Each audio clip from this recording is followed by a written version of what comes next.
Ver Mais está de volta e olha, uma professora do Senai, Florianópolis, está palestrando na Europa sobre comunidades informais no Brasil. A Tânia Neves palestra em universidades da Itália e está aqui para falar sobre esse trabalho. Bem-vinda, Tânia! Muito obrigada, Marta. Obrigada pelo convite. Parabéns a toda a equipe pelo trabalho. Esse programa é especial. Que bom! Especial porque está recebendo convidados como a senhora. Obrigada. Professora, vamos falar. As favelas, elas já estão aí no imaginário do estrangeiro, né? Quando ele pensa no Brasil, já lembra da favela, né? Por que isso chamou a atenção da senhora? A senhora foi morar na Itália por questões pessoais. Exato. E aí se deu conta disso? Eu já morei na Itália por um ano, né? E por questões pessoais, eu estava lá agora mais 4 meses e agora volto no dia 19 e fico mais um ano. Eu tenho apresentado palestras, aulas e palestras na Itália. Aulas de língua e cultura brasileira e palestras agora sobre essas comunidades informais, essas cidades informais que nós temos aqui no Brasil. Então, é um assunto, um tema que chama muito a atenção do estrangeiro, principalmente do europeu, tá? Visto que 42% dos turistas que visitam favelas do Brasil vêm da Europa. Então, existe um interesse muito grande lá na Europa em relação às favelas.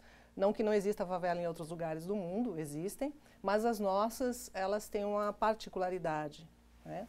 Então, tem sido muito gratificante fazer essas palestras, há um interesse muito grande e eu procuro desmistificar essa imagem glamurosa da favela brasileira. Tem um processo de glamorização, as pessoas vêm de fora fazer turismo na favela, às vezes. Pois né? Foi criado, né? Foi criado um nicho comercial, turístico, de visita às favelas, visitas turísticas à favela. Isso tem acontecido no Rio de Janeiro, tem crescido esse mercado, eu chamo de turismo da pobreza. Não é? As favelas, uma coisa que me chamou muito a atenção quando eu estava na Itália, agora na abertura das Olimpíadas, elas entraram na abertura das Olimpíadas como uma característica da nossa cultura. Não é? Eu acho um pouco perigoso ir por esse caminho. A favela é um lugar onde as pessoas vivem sem infraestrutura, onde elas convivem com a violência, com problemas de saúde, não é? Então, nós não podemos nos acostumar com isso, passar a considerar esse meio de vida como parte da nossa cultura. Claro. Eu escrevi um artigo sobre isso e o meu trabalho é divulgar a favela não com esse glamour, com essa fantasia que é feita, que é muito bonito para inglês ver, como se diz, mas para quem vive ali não é nada bonito. Não é algo que mereça ao mesmo tempo ser escondido, mas também não merece ser louvado, porque como a senhora estava falando um pouco antes da nossa entrevista, o que é da nossa cultura é a nossa música, são as nossas belezas, a nossa dignidade, né? Exato, ao contrário exatamente. do que às vezes as pessoas têm de realidade numa favela. Né? Exato, exatamente. Difícil. E às vezes é difícil para o estrangeiro entender isso também. Às vezes é difícil para a gente mesmo, né? Compreender que isso, às vezes, não merece ser louvado, né? E sim, a gente tem que batalhar para mudar essa realidade, né? Claro, Marta. Eu tenho até uma confissão a fazer. Opa! Antes de entrar numa favela, eu morava em São Paulo, eu sou paulista. Você sabe que lá tem muitas favelas grandes, mas eu nunca tive coragem nem vontade de entrar numa favela. Nós nos acomodamos, nós vivemos muito próximos dessas comunidades, mas não nos envolvemos, porque a nossa vidinha está ali, está bem, a gente pega o nosso carro, vai jantar, a gente tem a nossa vida, o nosso dia a dia, e essas pessoas que saem de lá vêm trabalhar para nós, não é? Na verdade, essas pessoas que vêm trabalhar para nós, a maioria vem das favelas, mas nós não nos envolvemos. Eu apresentava um programa de TV em São Paulo e aí eu fui fazer uma matéria numa favela chamada Heliópolis, uma favela muito grande. E foi a primeira vez que eu entrei numa favela.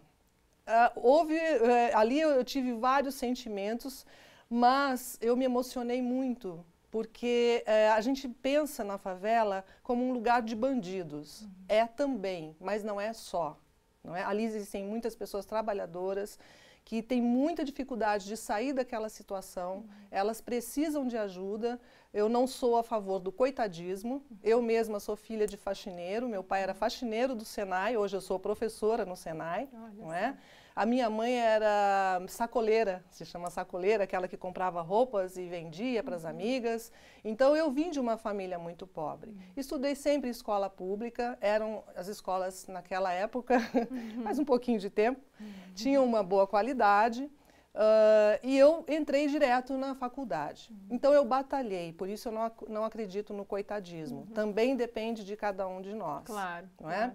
Mas ali na favela eu vi que realmente há situações que é necessário, nas quais é necessário haver uma intervenção. Claro. E não há vontade política para isso, porque é interessante para os políticos, a meu ver, que tudo continue como está. E, na verdade, é uma responsabilidade, claro, deles, e o voto está nas nossas mãos, justamente. Exato. Uma responsabilidade de todas nós. Exato. Todos nós. Professora Tânia, infelizmente o nosso tempo acabou, o nosso bate-papo está sensacional e acredito que é um trabalho riquíssimo, um olhar riquíssimo que a senhora está levando daqui do Brasil para a Europa e também para a gente aqui no Ver Mais. A gente adorou esse bate-papo, viu? Claro, eu também adorei. Muito obrigada a todos. Parabéns, bom retorno, né? A senhora que está voltando agora dia 19 lá para a Itália. Obrigada.